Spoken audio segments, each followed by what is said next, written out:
Okay, so thank you for joining us tonight. We might have some more people jumping in once we get started, hopefully.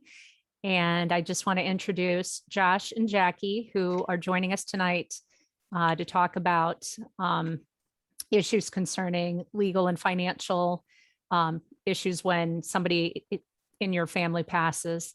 I'm going to go ahead and turn it over to them and ask that if you have any questions, you put them in the chat and I'll be monitoring that. All right, with that being said, go ahead, guys. All right, thank you. Hi, everybody. My name is Joshua Bissoon-Dath. I'm with the Next Steps Law Firm. I'll let Jackie do her introductions here in a moment. We are going to, just as Marjorie had said, we're going to start with talking about what to do when a loved one passes away. But first, I'm going to turn it over to Jackie so she can kind of introduce herself. Thanks, Josh. So I'm Jackie Duggan. I'm a financial advisor at Edward Jones in Northville. And so Josh and I are going to talk about the financial aspects of what to do, and I'll focus on that and he'll focus on the legal aspects as well. So take it away. Yep. So what we're going to do first is I'm going to share my screen with everybody so they can see. It's kind of a little pamphlet that we have that kind of will walk us through. And all the materials that you're going to see here today they're going to be available for you to get from the library. So if you've registered, the library should be sending them out to you at some point after this event. So I'll go ahead and share my screen. All right, hopefully you guys can see that. The steps to take when a loved one passes away. The first thing we want to do is acknowledge that this is a hard time for everybody involved, not just the immediate family, but you have friends. It's stressful, and a lot of times people don't understand. Everybody prepares for the emotional disconnect that they have when a loved one passes away. What they don't quite prepare for and quite realize is there's a large stress put behind what to do after. We always talk about, planning for a death, but we never talk about what actually takes place beyond the death. So that's kind of what we're doing today. It can be a lengthy process. And so what we're trying to do is give you steps with this brochure to have you walk through each step so you have some guidance with the passing because you're dealing with the grief. So this is more tangible steps that you can take that will help. So where do we start? The first start is going to be notifying people. So this typically happens when you're dealing with obituaries. You're notifying the funeral home. You're contacting somebody for a memorial service and a burial or cremation or whatever option you've chosen. There are a plethora of options nowadays, from choosing to have your ashes put into space to having your ashes put into an urn that's an actual potted plant that you can plant out in your garden and grow. The newest rage right now, and I say rage, it's not like it's that popular, is a 3D printed urn of your loved one's face is a new popular one. These are all kind of obscured ones that they have, but I'm saying that not to make light of a serious situation, but to show you that there are so many different options that you can do out there. Just that alone can be very stressful. When it comes to notifying your loved one's employer, which is another step you want to take, it's best to call the HR department. So especially if they work in a large company or even a small company, you want to get to the person in HR because they'll be able to walk you through the last paycheck, what type of benefits they've had if they've elected to have life insurance through their employer, and how that death has happened. So what you're eligible for. Don't just give anyone at the office a call and then stop. Make sure that you get the HR persons, if they're still employed, information so you can communicate back and forth on the benefits that you are able to receive. I think and Jackie can correct me if I'm wrong, I think it's always a really good idea that even if your loved one's been retired for several years, if it's a larger company, to still contact them, even for a medium size or a small company that's set up appropriately, still contact them to see were there any death benefits. I know in my own family, we've had issues where a loved one passed away, and all of a sudden this check just came out of nowhere and nobody could figure out what it was. And it was this money that my uncle had essentially applied for upon his death, but didn't tell anybody. I don't know why he didn't tell anybody, but it took some time to figure out how we actually handle that money, because the will didn't account for it and neither did the law. So we had to kind of figure out where this goes. So it's always good to contact them just to see if they had any benefits. It never hurts to ask.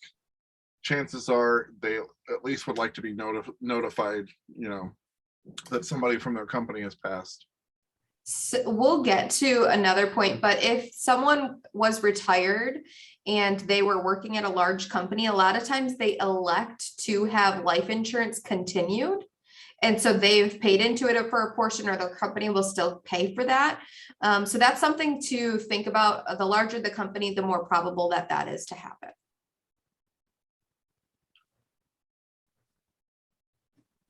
And then just as we talked about with the company, you're going to want to notify any professional organizations, charitable organizations, and labor unions for very similar reasons, to make sure that benefits weren't acquired in between those different groups, or if there was a reason that they may need to know that something happened, especially if your loved one was a member of a charitable organization and held an office. They're going to want to know so they can make sure to do their due diligence with the legal aspects of it. The death certificate, I'll speak to this for a second, Josh, is very important when you're dealing with financial institutions.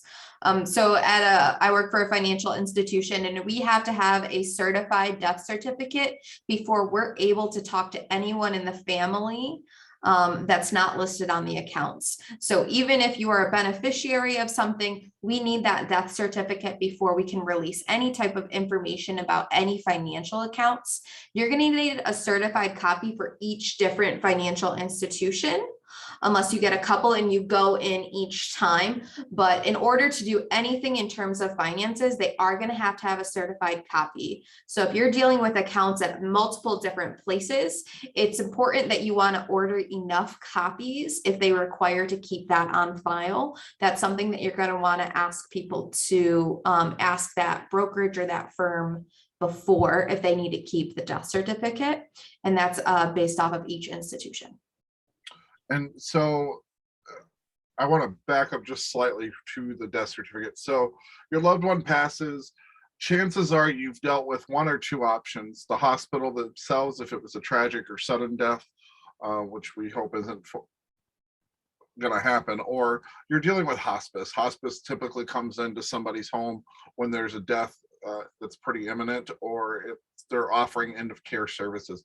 Hospice will actually work with the funeral home to get those death certificates to you. So that's one thing that you don't actually have to worry about if you're going through a funeral home. I always recommend to my clients to ask for 10, no less than 10 death certificates.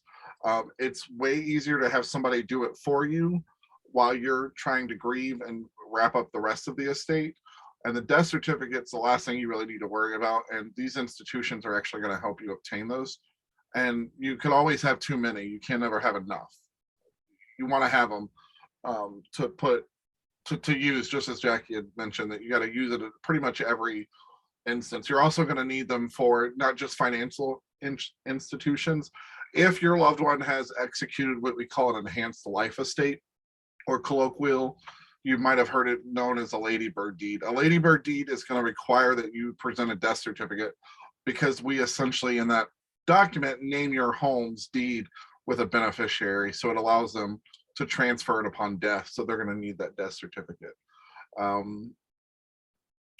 Again, I recommend to all of my clients and to anybody I'm dealing with in this situation, you want no less than 10. Even if you've done all the pre-planning ahead of time, 10 is still going to be a pretty low number for what you're going to need.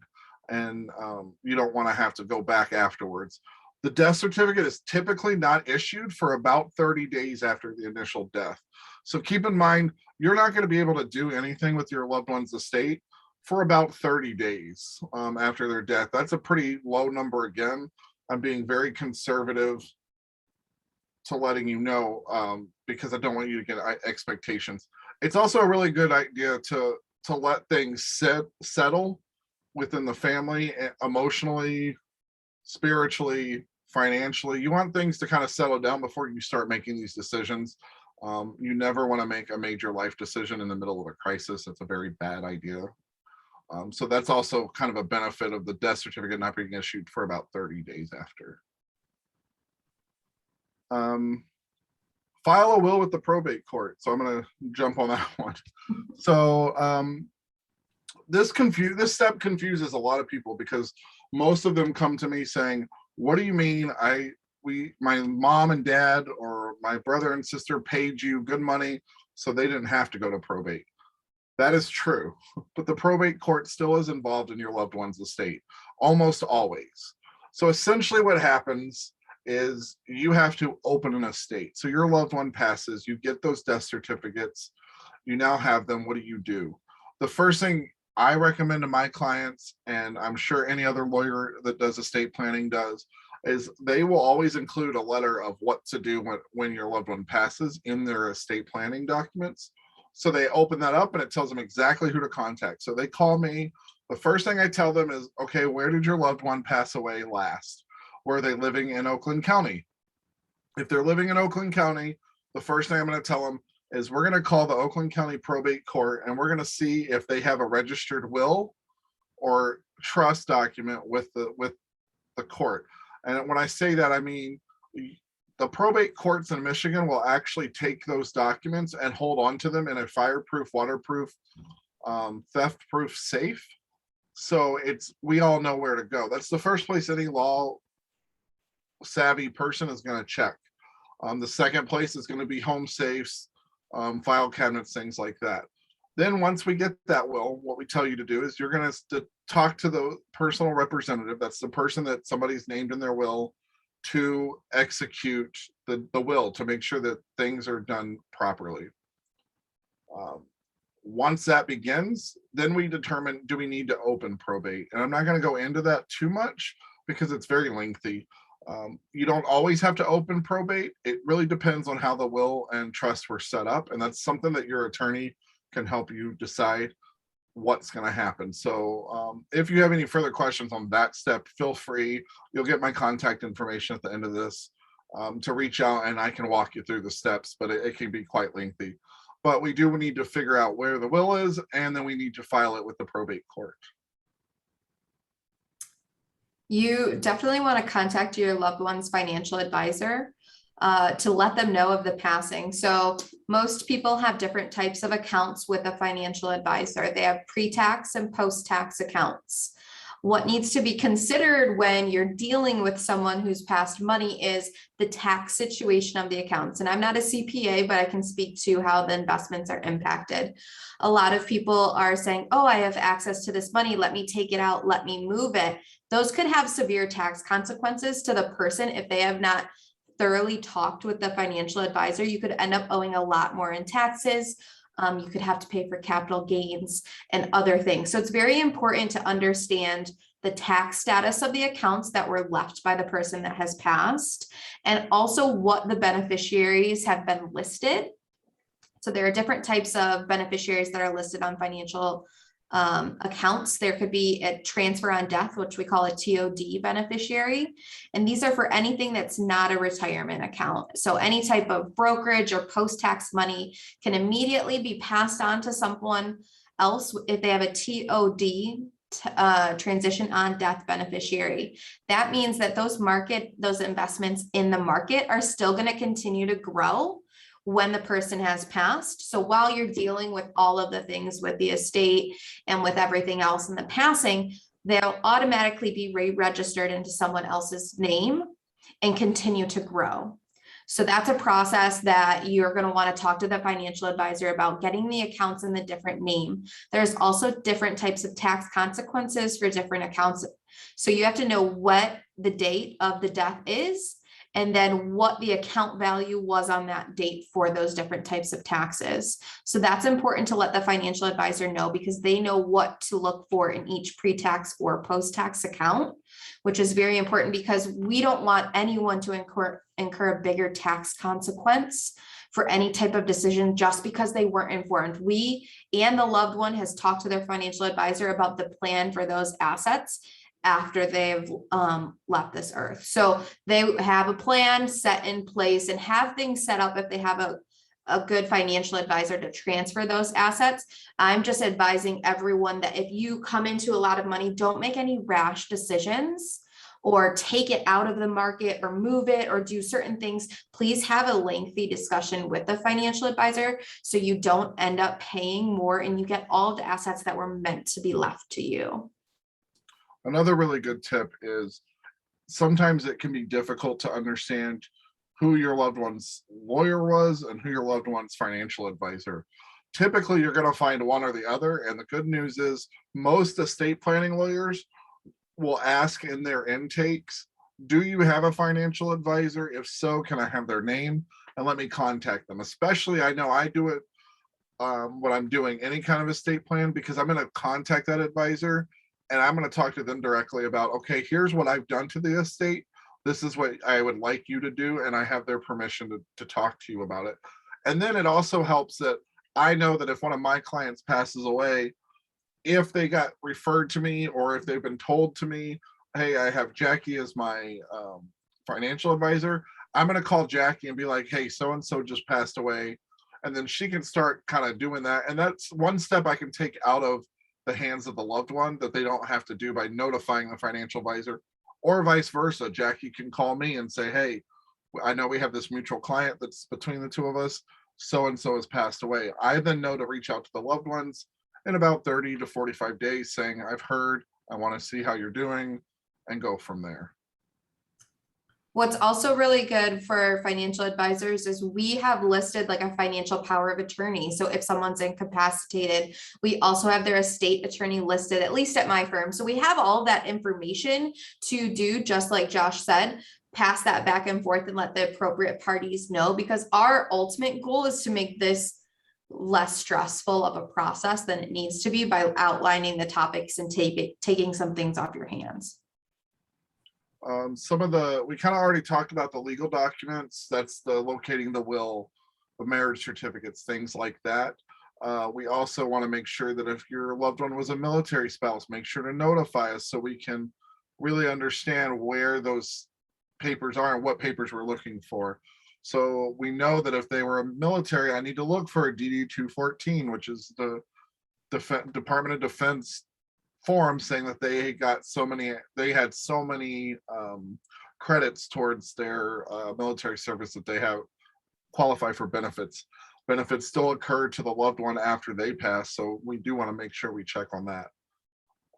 We already talked about kind of contacting your loved one's estate planning attorney.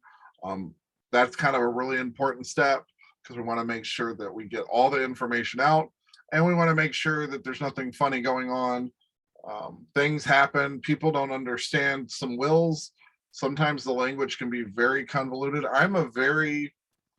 When I draft a will, I do it in what we call plain language, which means that the average 8th grader can read it and at least grasp what we're talking about. That is not the case for all estate planning attorneys. We used to get paid by the word, and they like to still practice that. Meaning these things have the most god-awful language that even I have to sit down and go, what does that mean? So contact your attorney. They're going to talk to you. Most will give you at least some bit of advice for free and walk you through the steps.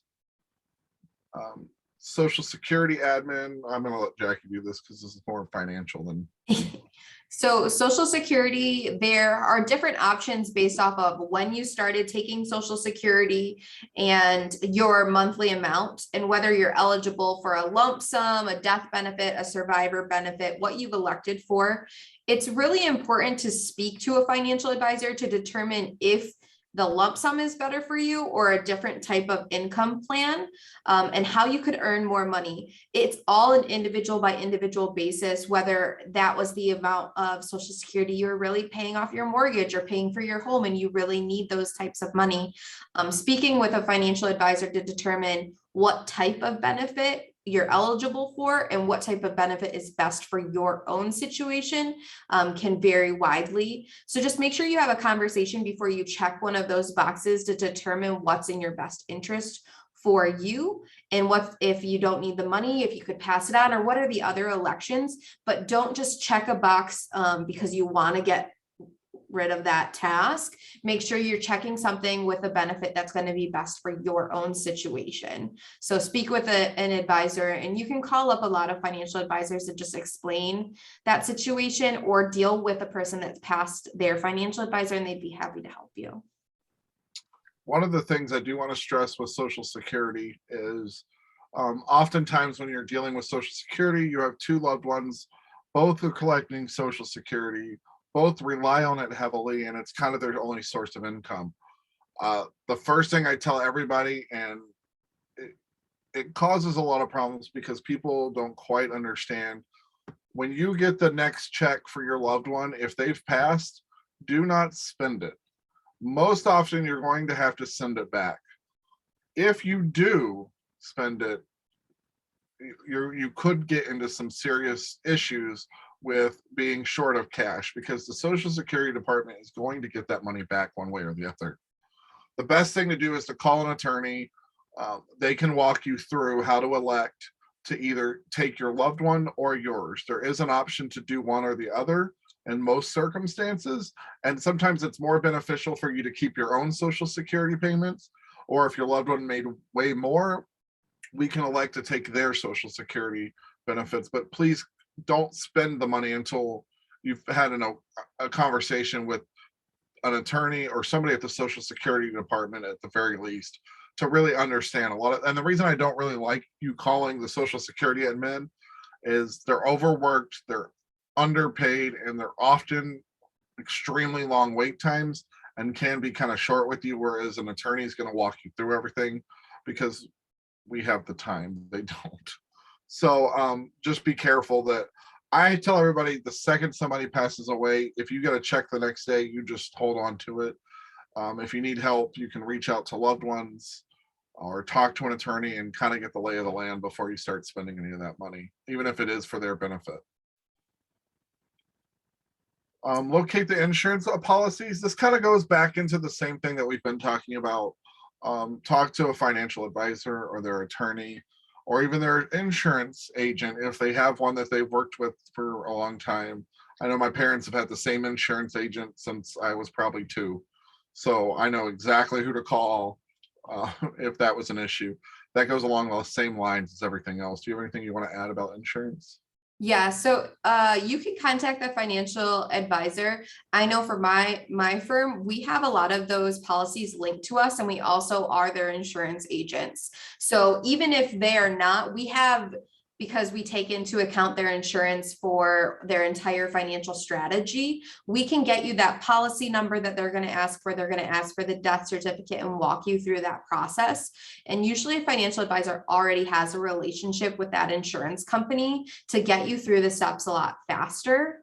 When it comes to annuities, an annuity is a payment contract, and they've changed over time. And so each annuity contract is different.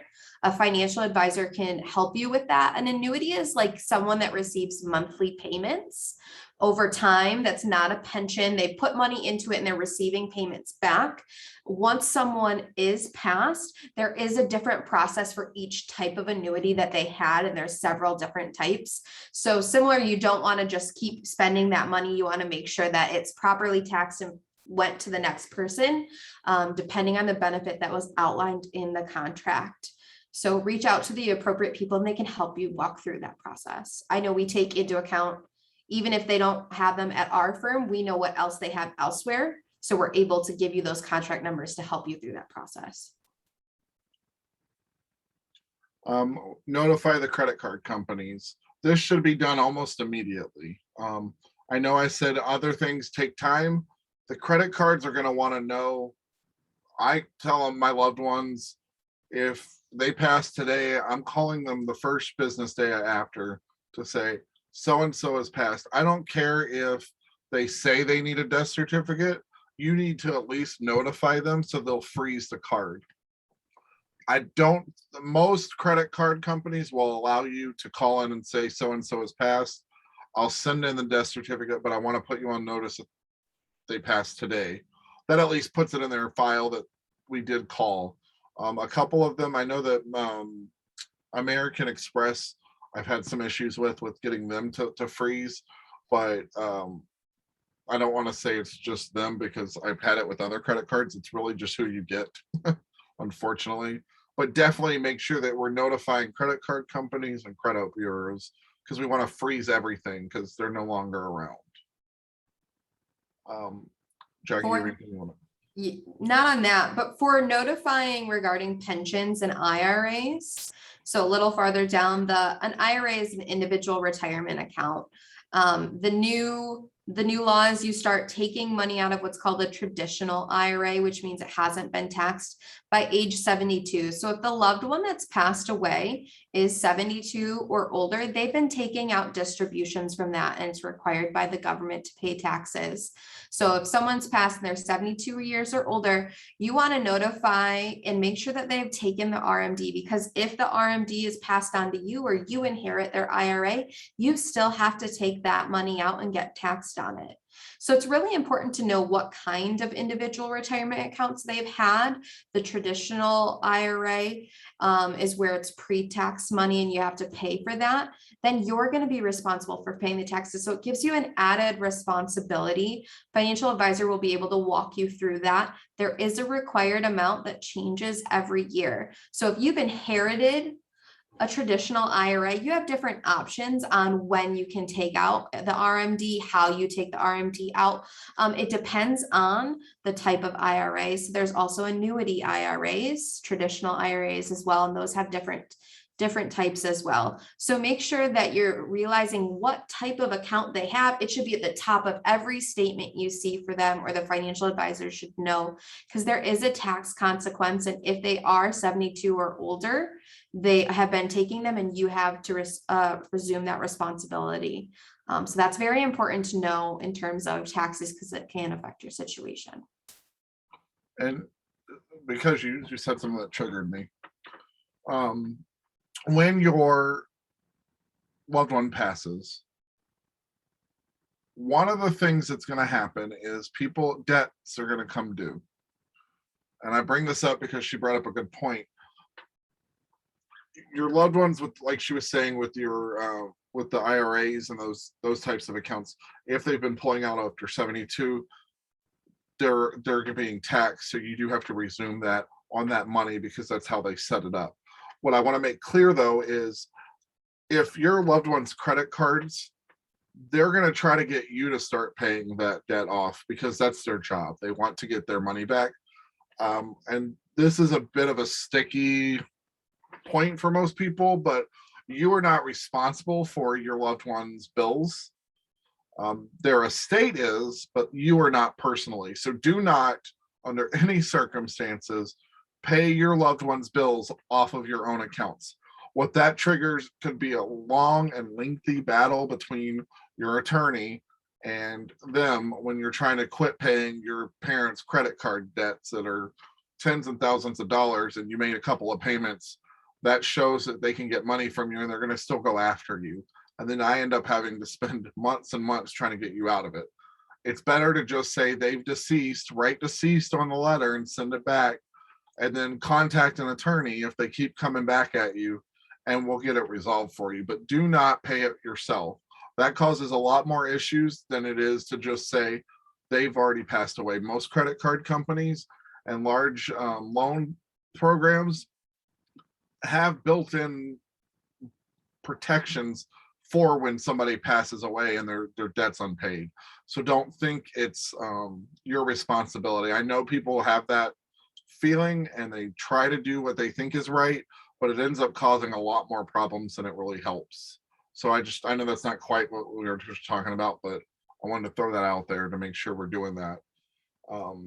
your email service and your social media. I cannot, and I roll my eyes as hard as I can, stress this enough. When your loved one passes, please close their social media and email accounts. People search the internet and wait for people's social media accounts to say, like, let's take Facebook into consideration. If somebody passes away, the first thing people do is they go to Facebook and they post on their page or their loved one's page, I'm going to miss you. That right there triggers any kind of identity theft, social media hacker. They're going to immediately target that name and wait and see if you close the accounts. If you close the accounts in a reasonable time, it's not an issue. My concern is when I still have clients that come to me and I'm doing their estate and I'm doing something for them, and I look on social media and I see that their mother, who passed away 5 years ago, still has a social media account and people are still posting on it. It's not a good idea. I know that's how you want to remember your loved one, but I recommend that you contact those media sites and that email provider and get them to close it. Let's see. I guess for jointly held assets, so a lot of individuals that are married or they have joint accounts with their children still, if they've passed and someone is not there, it depends on how the joint account was titled. So there's rights of survivorship. That means it goes directly to the person that is the survivor. There are other things, but it depends on whoever was at that financial institution set it up. So you want to make sure if that person was involved in any joint accounts with their spouse or children or anyone else, that is retitled, so they can't go back after that person's money that's not directly theirs, or it's not a part of certain types of estates which are outlined in the will. Make sure that you retitle those. Similarly, stocks and bonds, if bonds can be passed on in an account, usually stocks and bonds are held in different types of accounts. Those can be passed and retitled to other persons' names, their beneficiaries, etc. They do need to be retitled for tax purposes though. So a lot of time assets have different gains or losses. Those come back to the tax situation. If they are not retitled, it's going to have negative consequences and be harder to do the taxes in the long run. And the other thing is that dreaded word, probate. If you do not change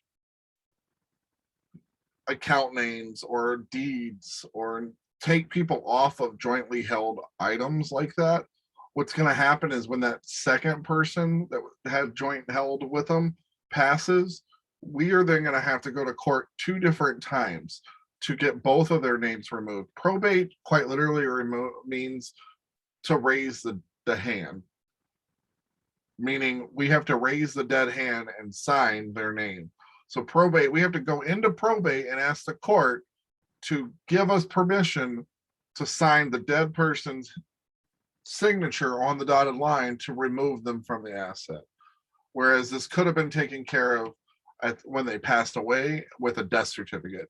It's a lot cheaper to do that because death certificates are way cheaper than paying somebody $250 an hour to go to court and do the same thing. People forget about it, but again, that's why, and we're going to stress this the whole time. Contact an attorney, contact a financial advisor. We know the pitfalls. We've seen every kind of issue at this point in both of our careers, and every other attorney has too. So make sure that you're doing that. The passport and the utility companies, it's the same kind of idea, right? And the mortgage company for that matter. The mortgage company is going to want to know because it's an ongoing debt. More than likely, you're staying in that home where somebody is, or you're trying to sell that home and there's an outstanding debt in somebody's name who's no longer with us. So we need to correct that issue. The passport and driver's license, again, goes back to the whole social media conversation with, we want to make sure that the passport and driver's license are canceled because they're no longer valid, and you don't want those kind of documents falling into the hands of somebody. And if you cancel it and you forget to do some social media and somebody tries to steal the identity, you kind of protected yourself. So that's kind of some of the idea behind that. Let's see. So a lot of this, coordinating all of the following with an estate planning attorney. I'm going to let you guys read over that yourselves, because it's all the same stuff that we've talked about. I do know that Jackie probably wants to talk about your federal state tax return, but I am going to preference at this. When you're looking for an estate planning attorney, make sure that they have some sort of tax background. The reason we say that is most estate planning attorneys do take in consideration taxes, but if you could find an attorney that does both tax and estate planning, it's that much better for you, because we not only have an intimate knowledge of tax law, which is very convoluted, but we also know how it applies to the estate and how the estate is affected by it. But I'll also let Jackie talk about why we need to file an estate tax return. So your tax returns have income in them. So people that are collecting Social Security, have pensions, have made income off of investments, all of those are included in your taxes. So it depends on the date of the death. No matter what date that someone's died, they're going to have to file taxes for that year. So even if someone dies in December and you're still processing the estate and it's a lengthy process in going on with that, you have to file, let's say someone passed in 2 months, you're still going to have to file 2021 taxes for them. That includes the investments that they have had capital gains on, includes the Social Security income, includes all those things. It's really important that you file those taxes for the year that they died, so that they don't come back and try to collect tax money from you later on through your accounts or through other things. Most people forget to do the taxes of someone that has passed away. And you can reach out to a financial advisor or to, most of the time, the financial advisor will know who their CPA is, but you can reach out to them to make sure that they're still filed. A lot of the times people go back to the same CPA, the same person. So they have that data from years ago. They can pull up their return from the previous year, but it does become incredibly difficult if you don't do the taxes for that year and file them. You can request an extension. So it's always good to ask someone, like, I haven't figured out this estate process. Can you go to a CPA and request an extension? It's better to do the due diligence upfront than get a penalty for not filing in time. So make sure that you're working with someone that is a tax professional to make sure you have everything with the death. I'm not a tax professional, I'm not a CPA, but I do help clients with the parts where they need to figure out their investment income. They need to figure out their total income that they've gotten at the passing. So they're going to do the taxes up until the date of death, but you still have to file them. And yeah, I kind of already said what I needed to say on that. Again, this next step, the open a probate estate with the appropriate court, that's not always necessary, but your attorney is going to be able to tell you when and where we need to do that at.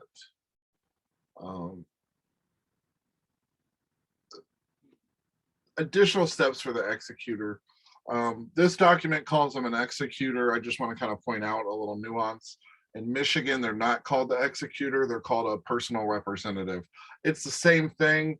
Just for some reason, Michigan was like, we like to say personal representative. Other states like to say executor. They're interchangeable. Appointment letters, all of that kind of stuff is really nuanced to your particular interest. I mean, your particular situation. So talk with your attorney, see if that's even needed. Some of these are not always necessary. I think we've kind of covered most I'll of say it.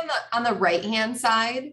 So it's important that after you've had time to grieve and other things, and you have investments under your name or under your children's name that was left to them, to reevaluate what type of investments they are and if they're best for that person. So most of the time, the investments in each account were best for the person that is no longer is deceased. They're not best for the person that is the beneficiary of those accounts. So it's really important to figure out, okay, what's the intent of this money? How should it be invested? Long-term, short-term? When it's under your name, most of the time you are going to want to change those investments because you're at a much different age and have different needs than the person that has passed. So don't let it sit there for years. What I see is many clients, they are like, I inherited it, it's just sitting there and it's growing. Well, it could have grown at a much different rate and much better suited for you if you would have answered some calls or picked up the phone and called us so it's invested properly for the person that inherits the money. Don't just say, oh, it's invested, I'm fine. There are many different types of investments, and most of the time they're better invested for the person that has passed. Insurance needs as well. So if you are, if your spouse passes away and you have insurance that you take on from them, you're going to have much different insurance needs without their income. Say you have different kids you need to put through college, you need to reevaluate what insurance you have as well, not just what they had. So make sure that if you come into money with a passing, or you come into insurance benefits with a passing, that you speak with someone in what's in your best interest, because you don't want to let it sit there and have years go by without you taking the proper next steps to have it what's best for you. Also, one more thing, sorry, consolidating. What's really important is that if you are having trouble finding different assets all over the place, people like to think I diversify with a bunch of different financial advisors. We really recommend consolidating to one, so it's a one phone call. You don't have to call 5 different companies, an annuity over here, an insurance over here. If you can consolidate everything that you've inherited, it's a much easier process for you moving forward. Cheaper too. You're not having to pay 5 different people for something that just you could have paid one person for. I think that's like important. That pretty much summarizes what we were going to talk about. Josh, you want to talk about how they can get this information? Yeah, so just let me do this because it's driving me a little nuts. There we go. So you can either request this information from the Lyon Township Public Library, let them know that you watched this video or that you were in this seminar, and they can shoot you the information. Or we also have our contact information, which I believe Jackie put it on the end of the presentation. Did you? I'll put it on the one that I sent to the library where there's business cards. You'll have our contact information. If you want to reach out to us directly, like you have questions that weren't answered in this, feel free to reach out to us. We just want to make this process much easier for you.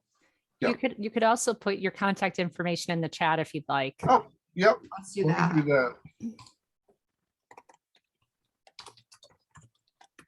Do we have any questions from those that are here?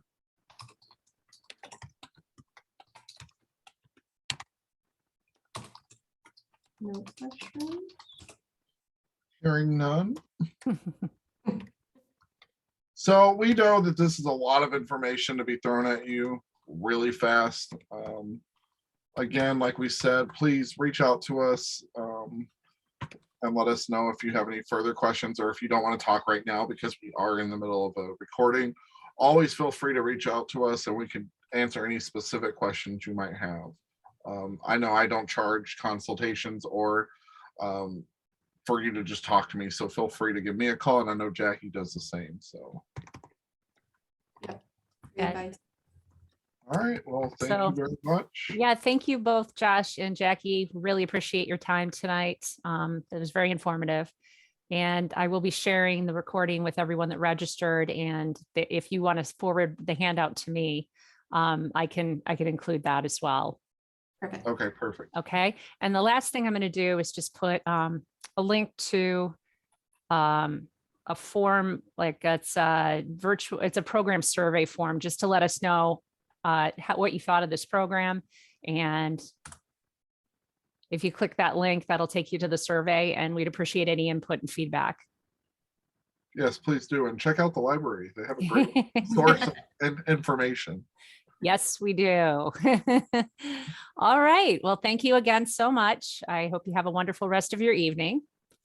Thank you. Too. Thanks, guys. Have a All great right. night. Bye-bye.